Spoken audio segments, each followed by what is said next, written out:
Hey, what up, Grind Time Nation? Welcome back to the next episode of Grind Time TV. I am Coach Alex Maroko, pronounced just like the country, spelled absolutely nothing like it. Now, talked about it this morning. I got a question that came in from a college player, all right? And he wanted to know, how did I get where I am today? How did I get into this profession? And what advice would I give someone like you if they possibly thought about maybe this is something they also wanted to do with their career? All right, so we're gonna get right into this question right now.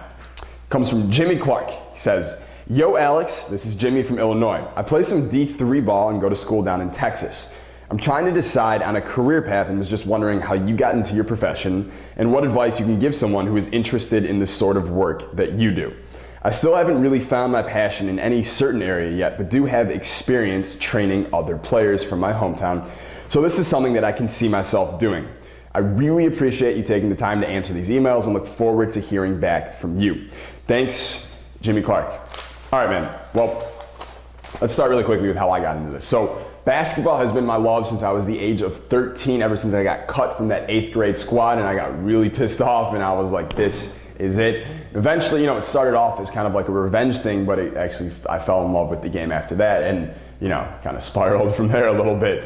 Sort of an obsession, no big deal. Anyways, that has been my whole life, for the last 10 years now is basketball, and ever since I really got into training myself and, from a really young age and really learning about the game, I also really fell in love with the coaching side of it. From 14, 15 years old, I was training players almost immediately. People, literally in the gym, I would be doing my drills and my workouts and other parents of other players would come up to me and be just fascinated with what I was doing. And they would ask me if I would train their son or daughter or whatever, and kind of turned into a nice little business. But that's how it kind of started. It kind of started with me always investing in my game to learn the things that I needed to learn to better my knowledge of the game, not just watching it or whatever.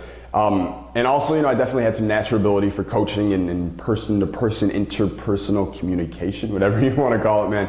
But that's something I've always kind of had a talent for, I guess. And it's why I started working with my first pro player when I was 17 years old, just a little high school kid.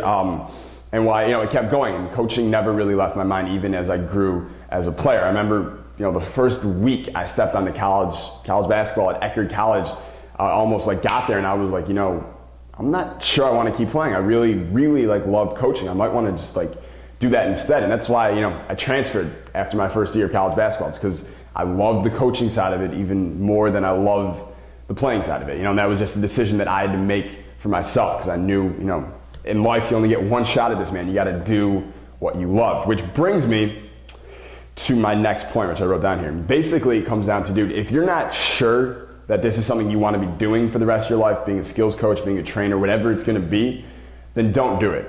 You only get one shot. You get one shot at making your career. If you choose wrong, most people don't get it right the first time. Fortunately, I was really lucky to kind of get it right, but most people don't get it right and they end up really unhappy doing what they're doing for the rest of their lives. When they try to change careers, they end up having to start at the bottom of the totem pole in other places and they can never get it right. So my advice to you, man, is if you're not sure, then this isn't it, don't do it. However, if you are sure that you love training players, you love coaching the players, you love building them up and watching them go from zero to hero in their basketball careers, whatever, then this probably is for you, So if you feel that way, if you feel like that's the case, then I definitely urge you to start working on your craft right now. All right, you're not going to be, the best trainer in the world unless you're constantly working on your ability to coach players, to train players, and more importantly, to understand the psychology of the game and everything, because that's a big part of training players as well, and really, really build up your skills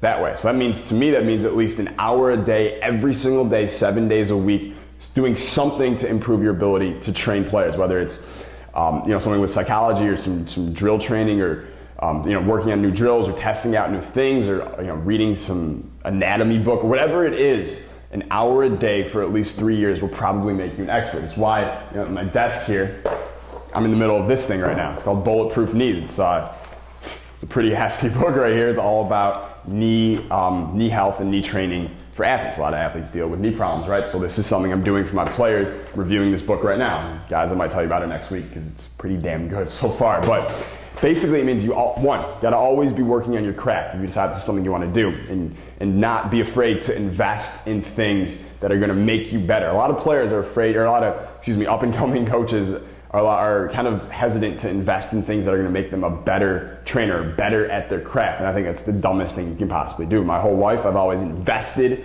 in the right things. All right, like a stock trader, you don't just invest, in everything. You pick out the things that you think are going to give you the biggest return on your investment, and those are the things that you invest in. It's the same thing if you decide to be a trainer. It's the same thing if you're a player right now. You got to pick out the things that you think are going to give you the biggest return on your investment, and you invest in those things. So that's number one, all right? Number two is to be a successful trainer, to be a successful skills coach, whatever it's going to be, you got to understand the business side of it as well. You can't just be the best trainer in the world. You got to have a business mind for it as well. Any successful business owner will tell you, in any field at all, it's not necessarily the best or most skilled person who does the best or works with the best players or whatever. It's also the one who understands the business side of it well, because you got to eat too. All right, so those would be my two things. If you have any more follow-up questions, dude, hit me up. Like I said, to you and to everyone else inside of Grind Time Nation, if you have a question, hit me up. I will answer your question. It may take a little bit of time. I am sort of busy, but I will get back to it when I can, and you will hear personally from me. So tomorrow, we have another success story about the belief black box. This is one hell of an exercise. We're getting success stories like every single day. This is crazy. So I'm gonna share this one with you tomorrow. If you haven't used the belief black box yet and you are an owner of EBH 2.0, definitely do it today. I know the psychological stuff scares some players away, but dude, what do you think the difference is between like a Kobe Bryant and anyone else? Everything going on up here. So try the belief black box today. If you don't have it, start with EBH 2.0, get some awesome handles, and get an awesome mindset too for basketball. Do both. And I will see you tomorrow with that story. So until then, stay grind time. Peace.